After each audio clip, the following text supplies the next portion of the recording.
60 knots. Check. V1. Rotate. Are the mics on? The mics are on. Welcome back to the Blue Skies podcast. Today we bring you episode 16 with a guest we're excited to introduce as our previous professor, mentor, chair, and dear friend, Michael Rotondo. Thank you for joining us today, Mike. Thank you for having me. It's an absolute pleasure. You know, I've been tracking this podcast since, ab initio, when you guys started, and I've seen all the guests you guys have, so I'm quite honored that I'm part of this. Really, I truly am honored. We're glad to have you. So a bit of a background with us and Mike. We've known him for about 6 years now. Back from our early flight training days in year 1, where he taught us courses such as mechanics and human factors. We're definitely excited to hear your story with the rest of our listeners because it's very unique but common at the same time. Not just in aviation and aerospace, but just in, any industry. Someone might start off on a certain pathway and then they find themselves somewhere else a couple years later. So with that, you started in flight training but ended up in education, and it's still ever growing, but you're still within the same field, so to say. So it's a great example that not every career pans out the same way that you have imagined it from the beginning. Yeah, for sure. Yeah. So looking back, if you could just describe yourself when you started out as an aviation student, what drew you to that profession? What were your expectations at the time? Kind of take us through your story. Yeah, for sure. So my aviation journey started when I was probably 3 or 4 years old. My uncle was a pilot, my late uncle. He was a pilot, private pilot, aerobatics. He flew in Africa. I flew out of Rockcliffe. So, he inspired me to kind of consider aviation, and he passed that on to his son, my cousin.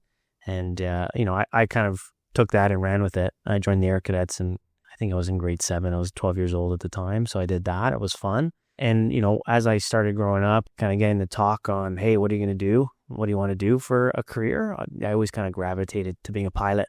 So I did the Air Cadets. I went through the Air Cadets, got my PPL out of Windsor Flying Club, which was fun, for the Piper Tomahawk. Went over to Seneca. I started the Honors Bachelor of Aviation Technology program right out of grade 12. So I did that, which was cool. Went into that program, and come co-op time, which happens around year 2, year 3 at the time, I fell into a research position organically. I was looking for a co-op placement. I didn't want to go up north. I didn't want to stick around Seneca working ramp. So I wanted to do something unique. I was actually, trying to do something with Transport Canada.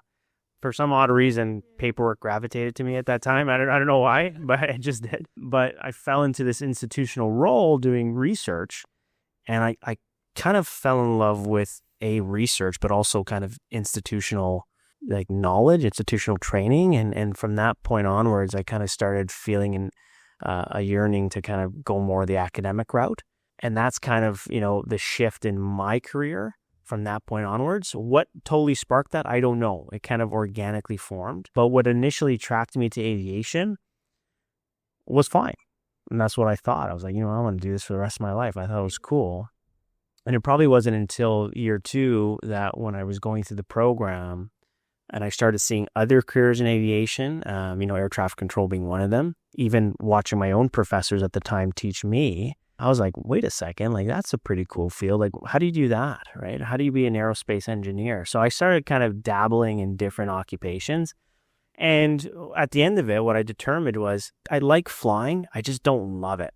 And I can't do it as a career. So was it a difficult decision to make? 100%.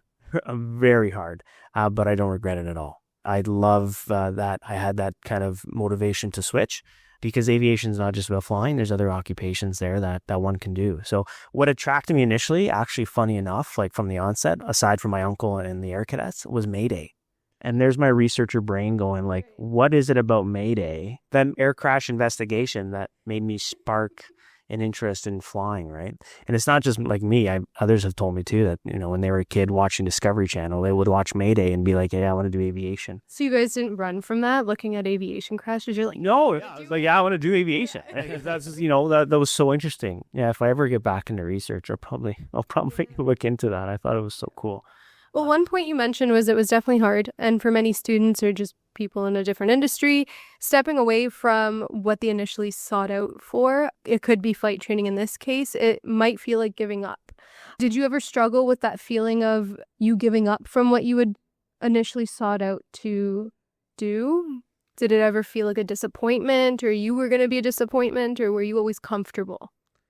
So that's an interesting question, actually. Like at the time, I thought I was giving up, but I knew I had to make the switch because I just didn't value, or not value, I shouldn't say value, but I just didn't want to continue flying as a career. Like, especially at Seneca and I'm sure other flight schools as well, when you go in that mindset that you're going to be an airline pilot, that's where you're gunning for. I didn't have that mindset at the time, where I come to realize that this is maybe something that I don't want to do. But once I realized that, wait a second, it's not giving up, it's a pivot, it's a shift. And I remembered a conversation I had with my grade 10 teacher, who said to the class, "Oh yeah, you guys are going to probably change your careers 2 to 3 times." And at the time I was like, yeah, okay. Like I'm dead set on flying. It's how funny like that actually happened, where I reassessed. Yeah. And I said, yeah, maybe like I'm actually more suited, or I'm more interested in that academic field. And I did. I went on to Embry-Riddle. I got my Master's of Science in Human Factors. Once again, I really loved education. So I went to U of T, got my Master's of Ed. So I kind of doubled down in that space, and I don't regret it at all. I love what I do. I love engaging with profs. I love engaging with students. I love chatting with our airport partners or airline partners, and trying to get students where they want to go, and however that journey looks like, because every journey or every student's path is different. And that's what I've come to realize. And as an educator, my goal and my staff's goal is to ensure that we help students, not just Seneca students, but any students, get to where they want to go. I think that's the beauty of education. I mean, in hindsight, it's a very mature decision that you ended up making, because look at where it's taking you now. I feel like if I was in your shoes, making or even deciding to do that switch would be scary, because let's say you're doing your flight training, you have a strong projection of where your career is going to go. Mm-hmm. You already know it. Yeah. And at grade 10, you figured, I'm going to start flying. At some point, I'm going to be an airline pilot, and my life is set. Yeah. So there's a part of it where you feel like you're giving up on that career, but you're also stepping into like what? You don't really know what you're going into. Yeah. The abyss. Exactly, right? And did you have a support system? Did you have anybody to talk to? I feel like it could be a very isolating moment trying to figure this out. It was isolating. And the reason why I thought I was giving up on myself initially is because I didn't have a support system. And when I mean support system, not readily available. Like obviously I have my family, my friends, but aviation's so unique that sometimes it gets lost in translation. So I didn't have an immediate support structure. So everything I do now at Seneca is try to ensure that we have support structures in place to ensure that when that pivot happens with our students, if it happens, because we do have some students that rock through the program and off they go to their first flying gig, and that's amazing. But we do have other students that they're like, you know what, sir, I don't want to do pilot. I don't want to fly. I want to do ATC. Can you help me? Can you help me pivot? Can you help me get into that role? And actually, I should mention that everyone's pivot is different. Some people stick with flying, but they're not going to the 705 carrier anymore. They're doing medevac. That's what they want to do. But even for that student, that initial transition or that initial change in mindset is scary. So again, we try to support students on that as best as we can. So you mentioned in your introduction that you joined the Air Cadets. So can you talk us through your journey with the Royal Air Cadets? When you mentioned 12 years old, but why did you join, and what has kept you connected to it over these few years? Funny enough, my neighbor told me about the Air Cadets. I didn't even know about the Air Cadets. My understanding of the Air Cadets at the time was walking out of the grocery store and someone asking, can you donate $1 or $2? That was my understanding, but my neighbor was in the Air Cadets at the time. And funny enough, he had no interest in aviation at all. But his parents enrolled him in Air Cadets for the discipline and the teamwork, the camaraderie aspect of it, which I came to know later. But once he told me about Air Cadets, I was like, wait a second. Well, if I'm trying to get into aviation and hear the Air Cadets, why don't I do that? Like, I think that was pretty cool. At first, my dad didn't want to sign the forms. I was 12 years old, right? You got to get parental consent. He's like, I'm not sending you to war. I'm like, Dad. Like, Dad, trust me. He's like, well, I'm going to sign with my left hand instead of my right hand. This way, I'm like, sure, do what you want, just sign this form.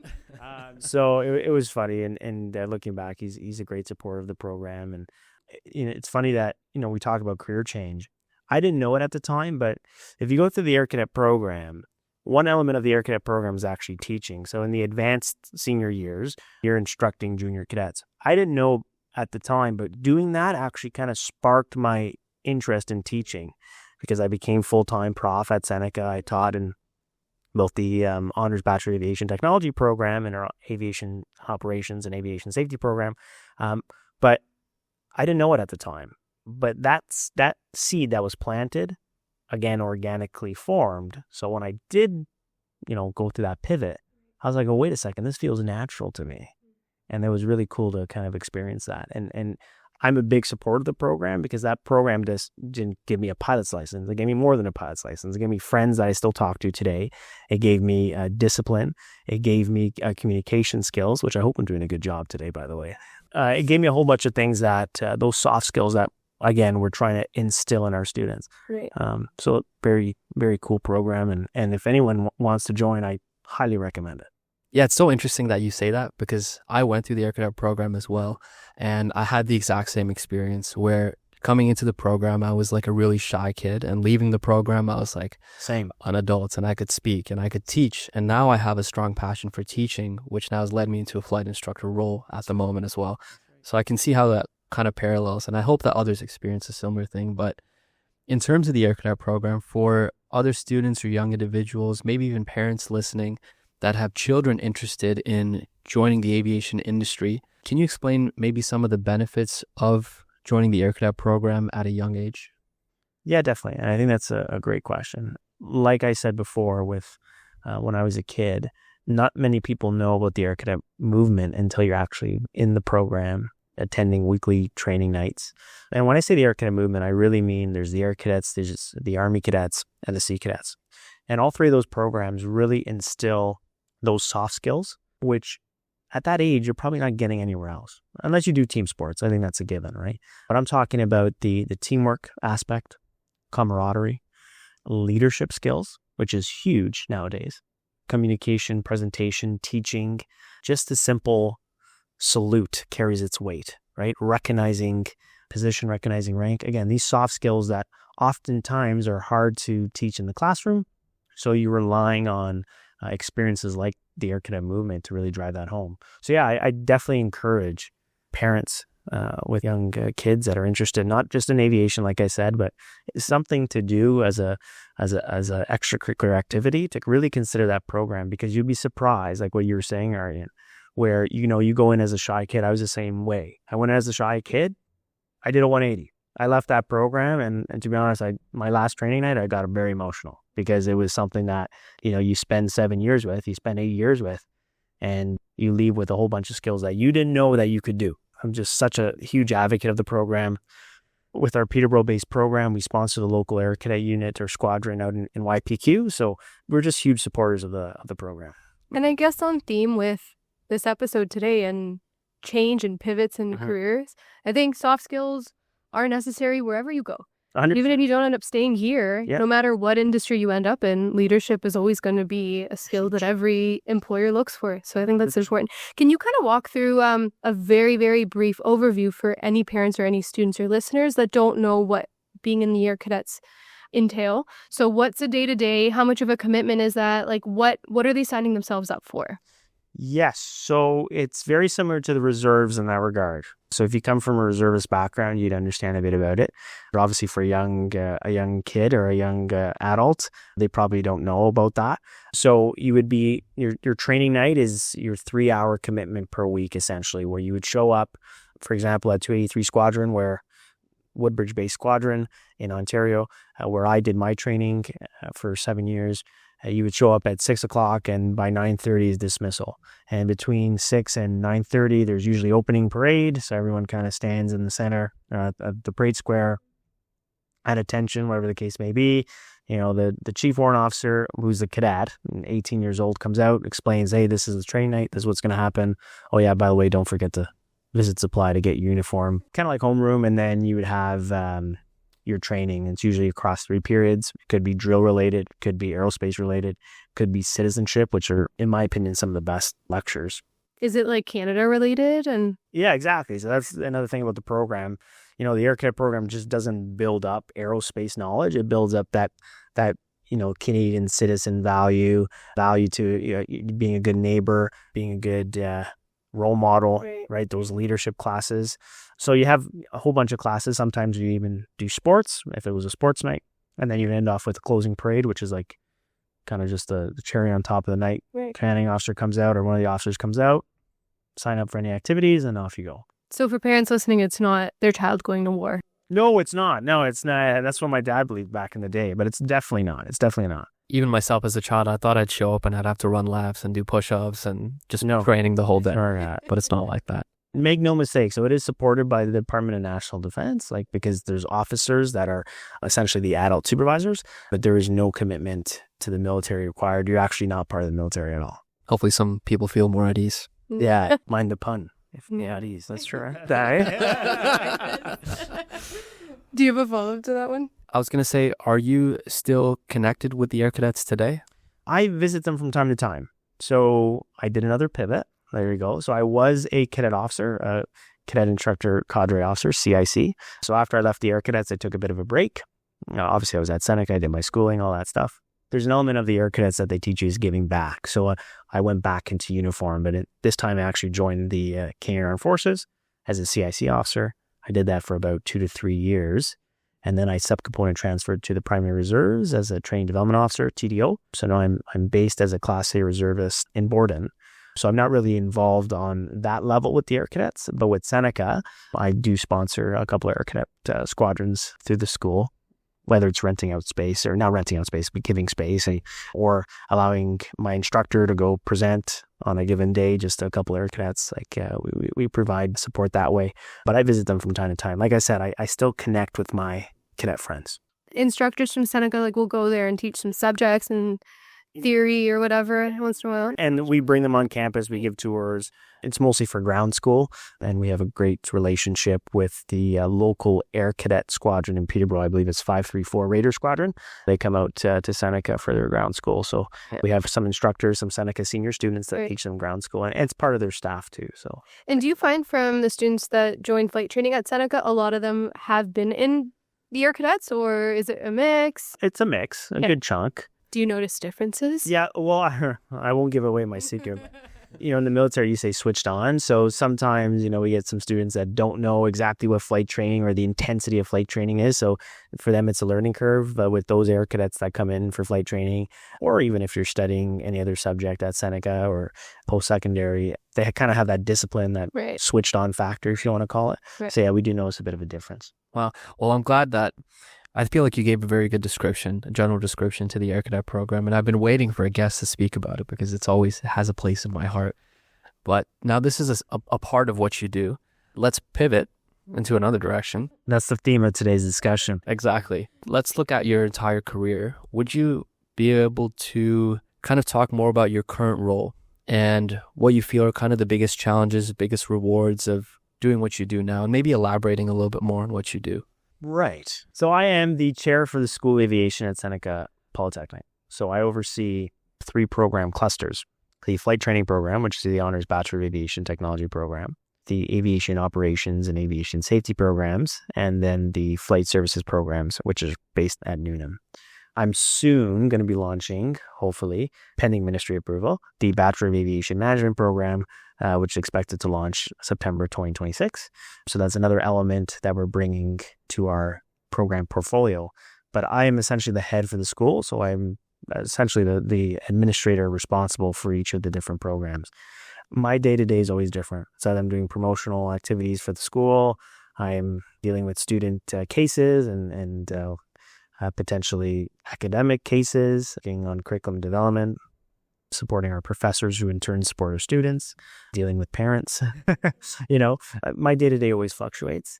Just going back to your question though, some of the biggest challenges I face is that aviation, as you know, is always a very dynamic field, and it's not your traditional classical study, whether that's flight training or even our flight services, our flight attendant students.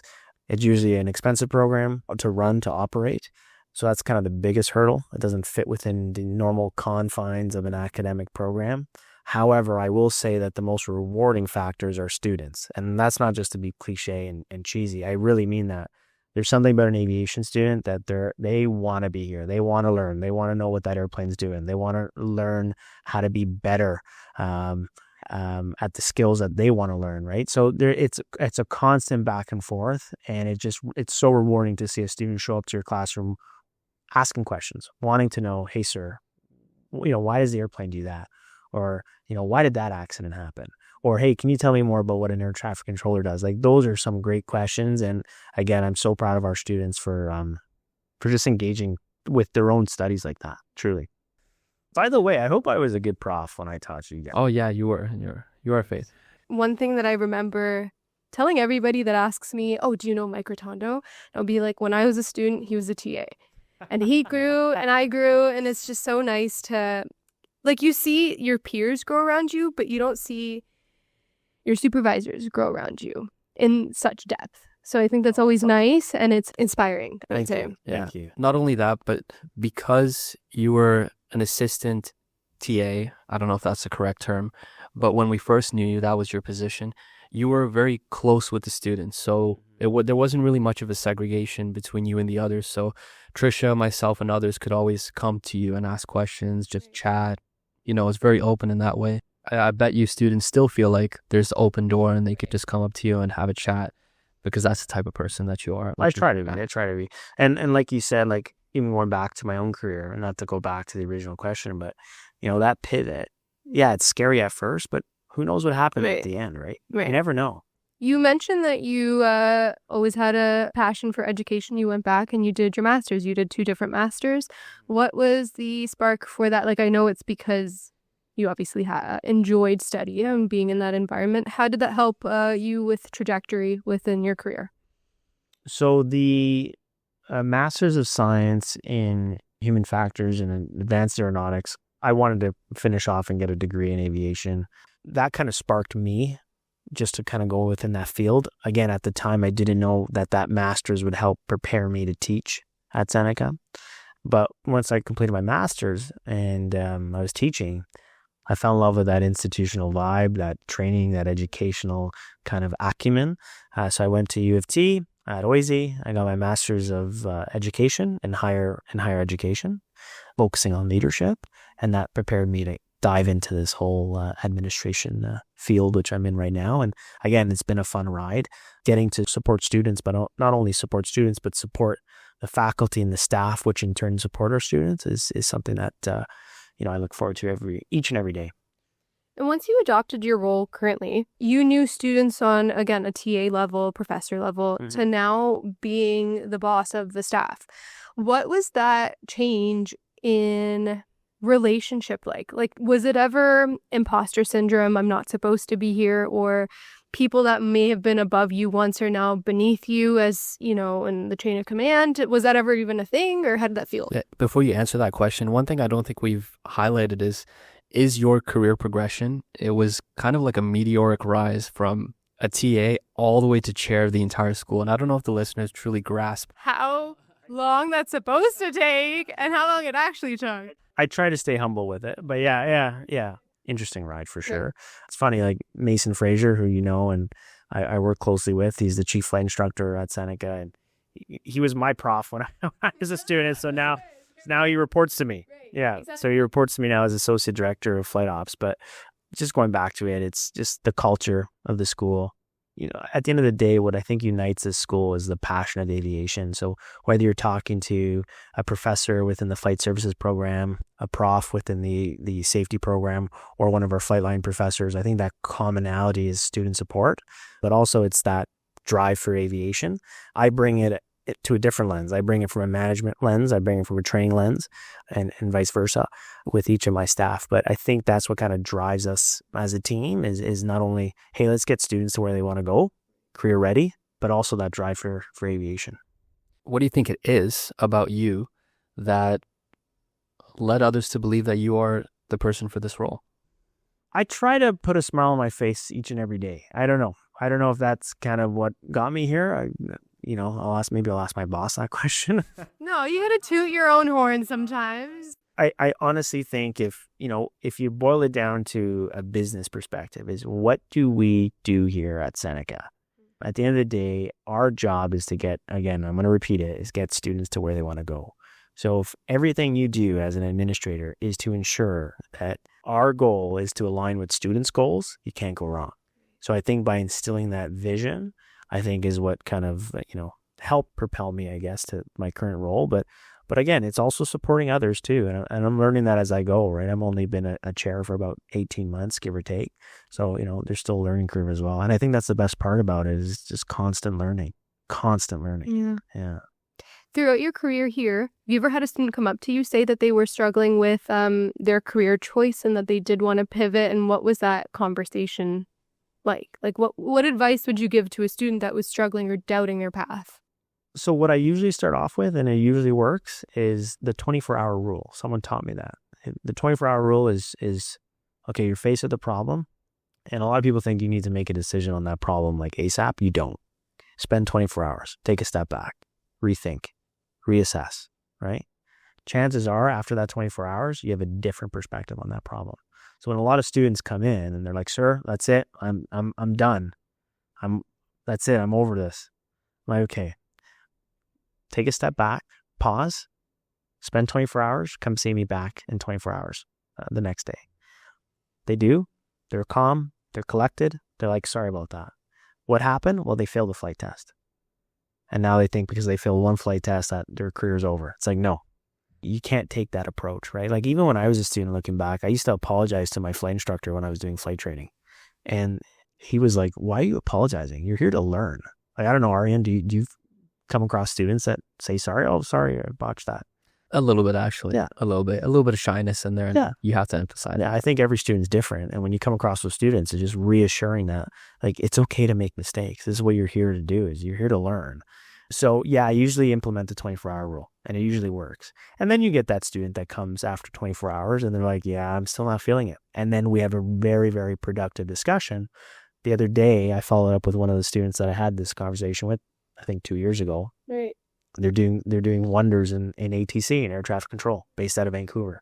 So super, super like big on that whole 24-hour principle, because oftentimes you rush to a conclusion, not realizing that, wait a second, my situational awareness on this problem is for that given hour, that given minute, you got to take a step back. Yeah. I like that situational awareness term. Comes around everywhere. Eh? I know, especially if you're a human factors guy. Right. Use it a lot. That's what I was going to ask as a follow-up was, do you think this part of this advice that you give is because of your background with human factors? I think so. Yeah. I think so. I think, what I love about human factors too is it's multidisciplinary. It doesn't just take psychology. It takes from different fields, right? So yeah, it's a bit about that. I love it. With your background and your perspective, what qualities do you believe make a strong aviation professional today? And what do you think students should be focusing on beyond their academics? I'm going to go back to those soft skills. I really am. It's not just like you need them in a flight instructor capacity or in a, doing medevac. You need them across the board. And that's, when you talk about aviation professionals, I'm not just thinking about the pilots. I'm thinking about every occupation with aviation. Our industry is very close-knit. It's also extremely interconnected. So if you move one string, chances are, and I think we were talking about this before the podcast, you're moving other strings as well. So it's like, how do you be resilient, right? How do you be goal-oriented? These are all skills that one needs to reflect upon and instill, because professional development within our industry is huge. That's one thing that I'm trying to instill within the curriculum is how do you take ownership of your own learning? How do you be that professional? And it's through professional development. Right. Yeah, I'm huge on that. I see. Would you recommend further education for someone looking for a career in aviation? I think it depends. I think it depends on someone's goals. Graduate studies for sure. The best part about aviation is it's not one of those classical studies, right? It's not like the math or the physics, right? It's a culmination of different subjects, and it depends where you approach it from. You can approach it from the engineering front. You can approach it from the service, the tourism, the hospitality side, the safety side, the flight side, right? Like that's the beauty about aviation is you have that combination of different perspectives. If someone wants to double down or advance their knowledge within that given space, I see it as a benefit, especially. But also don't jump into it right away. Like enjoy that, that layover or that 5-day pairing or something, right? Before jumping in, right? There's always time to learn. It's not just within your 20s or your 30s. Yeah. Mm-hmm, mm-hmm. Well, looking back, was there anything that you would have done differently? Do you ever think that maybe if you knew how you felt about flight training, that you wouldn't have even gone into it in the first place? I don't regret it at all. I think I needed to learn that lesson, and I needed to learn what I wanted to do. And I found out that it wasn't that. Right. And I can sleep at night knowing that, hey, I gave it a try, and it's okay to try things. Right. It's definitely okay to try things, right? Right.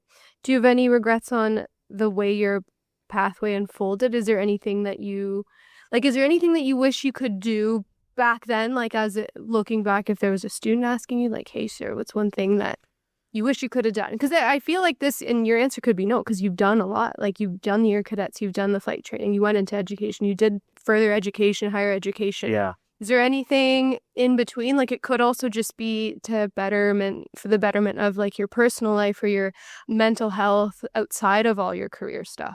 I think I would have sought out a support structure. I don't know if my mindset back in the day was like, it's going to come to me on a silver platter, or I don't need one. I can't recall exactly my mindset, but when I was doing that pivot, it was harder for me to consider that pivot simply because I didn't have that support structure in place. At Seneca, we have a peer mentor program. And Trisha, you were huge in that when you were a student. So thank you from the bottom of my heart, honestly. We're still going at it. It's in different aspects and facets, Right. but we have a dedicated staff that help with that now, through Seneca Central, I call it. But my point going back was, I always tell students, I'm like, just because you don't need it now doesn't mean you don't need it tomorrow, right? So that's the only thing I would go back on, is maybe iron that out a bit, because if I had that in place, I probably could have been easier on myself. Yeah. And also, like, again, knowing how you learn, I kind of wish I can go back and stop apologizing when you make mistakes in the airplane, because you're there to learn, right? And do you have a support structure now? 100%. 100%. I did. I definitely do. Yeah. For sure. I call people up whenever I need to chat. Yeah. How do you keep a balance in your life now, seeing as though you're the chair of a program, you're also doing some stuff on the side, you're working on extra projects for Seneca. Yeah. You're very busy. Even just before this podcast, you took a quick call. You're always doing something. You're in the military. Even before the quick call, before the podcast, you were at an event, and then you had to come over here too. So there's always something going on. How do you keep yourself grounded? How do you keep yourself sane? Let me rephrase that question. So, to be honest, I'm still learning that. Trust me, when I go back to my inbox today, there's going to be a lot of emails that I've not gotten so now that I'm sure my boss can be like, Mike, where are you? Right? But no, he's super supportive. And going back to that support structure, that's part of it too, right? Is I'm only able to do all this stuff because I have a great support structure in place. I'm still learning how to kind of do it on my own. But what I'm starting to learn is that if you can't do it, sometimes you just got to say no, right? Again, I'm super honored to have this podcast, to be on this podcast. So, this was priority for me. Yeah. But sometimes, it comes down to time management, comes down to discipline, comes down to prioritization. Workload management is no joke. It's a real thing. But sometimes you just got to take a step back and just say, I can't do that.